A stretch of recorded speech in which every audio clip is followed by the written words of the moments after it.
اچھا شاہ صاحب یہ بتائیے کہ معلوم کرنے کے کوئی طریقے بیان کیے گئے ہیں بزرگان دین، مشاہدات کہ شب قدر ان 5 راتوں میں سے اس رات ہو سکتی ہے، پھر کیا یہ بدلتی رہتی ہے کہ ہر سال ہم تو 27ویں کو زیادہ اہتمام کرتے ہیں، گو کہ کرنا ہر 5 راتوں میں کرنا چاہیے، تو یہ بدلتی رہتی ہے یا کوئی خاص مشاہدات کیا ہیں؟ بسم اللہ الرحمن الرحیم، رب اشرح لی صدری ویسر لی امری واحلل عقدۃ من لسانی یفقہوا قولی۔ صحابہ کرام رضوان اللہ علیہ اجمعین کے اقوال اس میں تواتر کے ساتھ ملتے ہیں کہ شب قدر کی پہچان کے لیے کہ اس رات جو ہے وہ ستارے نمودار نہیں ہوتے، چاند کی روشنی جو ہے کہ بہت زیادہ ہوتی ہے، اور سورج جب طلوع ہوتا ہے صبح کے وقت تو اس کی تمازج اور اس کی جو روشنی ہے یعنی جو بہت زیادہ شعاعیں تیز ہوتی ہے وہ نہیں ہوتی ہے، بلکہ اس طرح کہ جس طرح کہ ٹھنڈے مہینوں کے اندر یا سردیوں کے اندر سورج جب طلوع ہوتا ہے تو اس کی شعاعیں جو ہیں، اس کی جو تپش ہے وہ زمین تک اتنی شدید نہیں ہوتی جس سے بندے کو بے چینی ہوتی ہے۔ یہ تمام چیز یہ یقیناً جو ہے کہ اس میں یہ گردش کرتی ہے۔ سرکار دو عالم صلی اللہ علیہ وسلم نے خود یہ چاہا کہ میری امت اس چیز کو پائے، جس طرح ڈاکٹر صاحب نے کہا کہ جناب کہ اللہ رب العالمین نہیں چاہتا کہ اپنے حبیب علیہ الصلوۃ والسلام کا سر مبارک یا آپ کی نگاہیں جو ہے میدان محشر میں آپ کی امت کے لیے جھک جائیں، تو یہ تھا کہ اگر اور امتیں 80 ہزار سال کی عبادتیں لے کر آئیں گے تو حضور سید عالم صلی اللہ علیہ وسلم کی امت جب آئے اور جب اعلان کیا جائے کہ اس کے پاس اتنی نمازیں اتنا اجر ہیں، اور حضور سید عالم صلی اللہ علیہ وسلم کی امت آئے اور ان کے پاس وہ اجر نہ ہو، تو کہیں میرے حبیب علیہ الصلوۃ والسلام کے لیے یہ باعث عار نہ بن جائے، اور حضور علیہ الصلوۃ والسلام کے لیے بظاہر یہ اپنی امت کے معاملے میں شرمندگی کا اور انبیاء کے مقابلے میں یہ نہ بنے، تو اللہ رب العالمین کی جانب سے یہی اعلان ہو گیا جس کا مفہوم و مرادی معنی اور درایت ہے کہ ان کی اگر عمریں نہیں بڑھ سکتی تو ان کا اجر بڑھ جاتا ہے۔ ایک بات تو سرکار نے خود علیہ الصلوۃ والسلام نے حضور اس کے پیچھے رہے کہ حریص علیکم بالمؤمنین رؤوف الرحیم کے تقاضے جس طرح بتایا گیا کہ حضور نے خود اعتکاف پہلے عشرے فرمایا اور پھر دوسرے عشرے فرمایا، پھر تیسرا عشرہ فرمایا، پھر اپنی امت کو کہا کہ تم کیا ڈھونڈتے، میں نے خود تمہارے لیے ڈھونڈ کے بتا دیا ہے کہ یہ آخری عشرے کے اندر، یعنی اتنی کریم شخصیت سرکار علیہ الصلوۃ والسلام کی ذات مبارکہ کہ 20 دن خود اعتکاف کیا، فرمایا اس میں نہیں ہے، اس میں ہے، اور اس میں بھی طاق راتوں میں۔ پھر ایک رات اور حضور علیہ الصلوۃ والسلام نے ذکر فرمائی جو صحیح بخاری کے اندر بھی آتی ہے، مسلم شریف میں بھی ہے۔ میری ماں سید عائشہ صدیقہ تو یہ کہتی ہیں رضی اللہ تعالیٰ عنہ کہ حضور نے ان طاق راتوں کے بارے میں فرمایا، یعنی 21، 23، 25، 27، 29۔ لیکن ایک روایت حضرت ابو ہریرہ سے یہ آتی کہ 24ویں جفت شب جو تھی، 24ویں جفت شب تھی،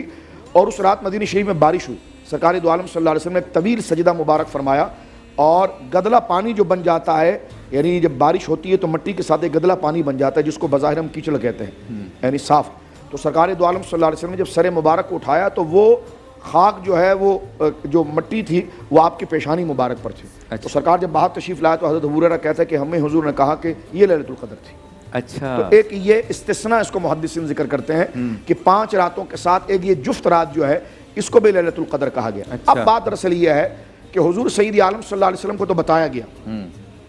کہ یہ رات ہے، کیوں بتایا گیا؟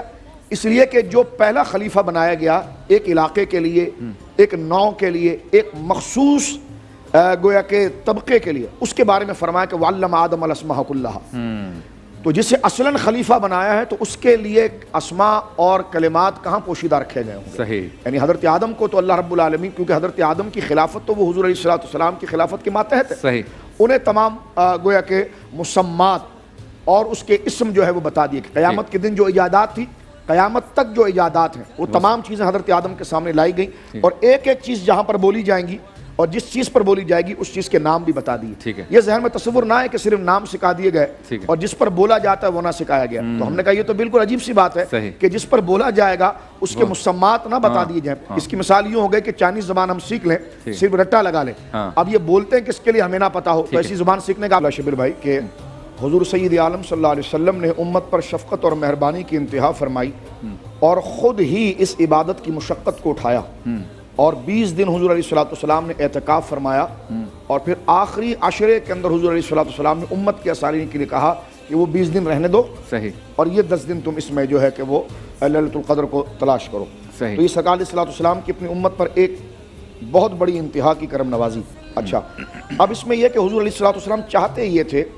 کہ میں فوراً اپنی امت کو یہ بتا دوں تاکہ اس کو یہ زحمت بھی نہ ہو، جہاں 20 دن کی زحمت نہیں ہے تو پھر 5 دن کی بھی زحمت، 10 دن کی بھی زحمت ہے، ایک دن میں بتا دوں کہ یہ رات،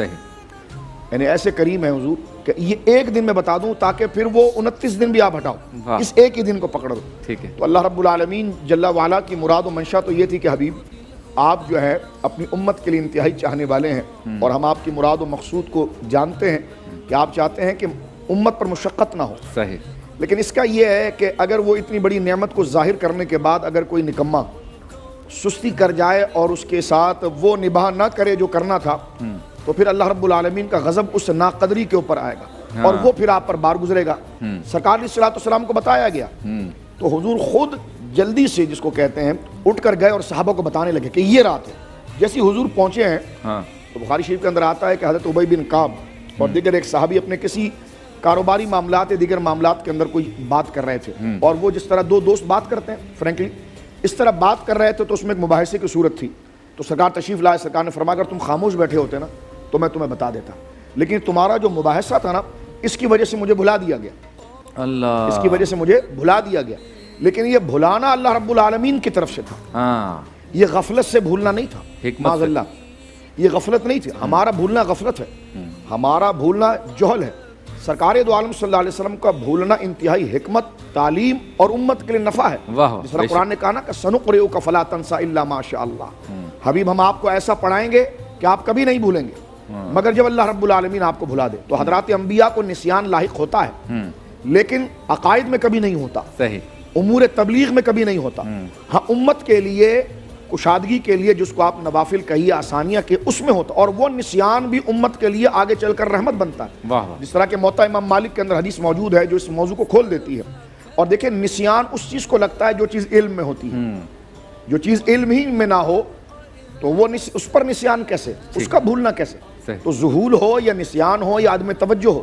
یہ اس چیز پر ہوتی ہے کہ جو چیز پہلے سے آپ کے علم کے اندر تھی، لیکن اس پر جو ذہول آیا یا اس پر عدم توجہ آئی یا اس پر نسیان آیا، اس میں حکمت کیا ہے؟ تو سرکار دو عالم صلی اللہ علیہ وسلم کی حدیث اس بات کو واضح کر دیتی ہے۔ سرکار فرمایا انی لانسا، میں بھول جاتا ہوں، او انسا، یا بھلا دیا جاتا ہوں۔ ہاں، اب دیکھیں پوری ترتیب کے ساتھ حضور نے 3 لفظ ذکر کیے، انی لانسا، میں بھول جاتا ہوں، موطا امام مالک میں، او انسا، یا بھلا دیا جاتا ہوں، لاسنہ، تاکہ تمہارے لیے راہ کھلے، واہ واہ واہ، تاکہ تمہارے لیے طریقہ بنے۔ صحیح۔ تو اب آپ دیکھیں سرکار دو عالم صلی اللہ علیہ وسلم سے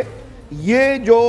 شب قدر کی تعین تھی کہ یہ متعین کرنا کہ یہ ہے، یہ بھلایا اس لیے گیا ہے تاکہ یہ 5 راتوں میں امت تلاش کرے۔ مثلاً 21 میں گزر گئی، صحیح، 25 میں گزر گئی اور بندہ 27 میں تلاش کر رہا ہے، صحیح، تو 25 میں گزر گئی اور وہ غفلت کر گیا تو اس لیے بچ جائے گا کہ اس کو پتہ ہی نہیں تھا، اور 27 کو نہیں تھی لیکن اس لیے دل لگایا تو اللہ رب العالمین اس کی نیت پر عطا فرما دے گا۔ صحیح۔ تو یہ دونوں طرف سے اللہ رب العالمین نے حضور سید عالم صلی اللہ علیہ وسلم کی نام اور آپ کی قدر کی بلندی کے لیے اس کو 5 راتوں کے اندر رکھا ہے۔ کیا بات ہے، سبحان اللہ۔